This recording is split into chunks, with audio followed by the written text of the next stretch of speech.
ఈ వాక్యం వింటున్న నీ బ్రతుకులో ఒకవేళ నీ జీవితంలో కూడా పెంట కుప్పల మీద పడిపోయిన బ్రతుకేమో నీది, దిక్కు మొక్కు లేని బ్రతుకేమో నీది.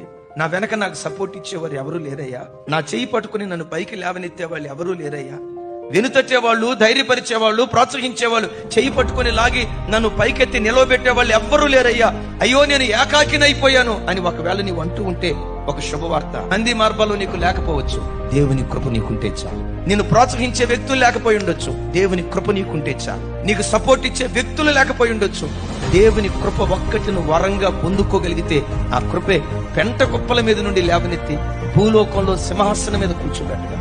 ఏ తోడు నీకు లేకపోయినా దేవుని కృప ఒక్కటి నిన్ను దర్శిస్తే, ఆయన కృపా వర్షం నీ మీద కొమ్మరించబడితే, దావీదును గొర్రెల దొడ్డిలో నుండి లేవనెత్తి సింహాసనం మీద కూర్చోబెట్టినట్లుగా పెంట కుప్పల మీద పడిపోయిన నిన్ను లేవనెత్తి నా దేవుడు నిలవబెట్టును గాక.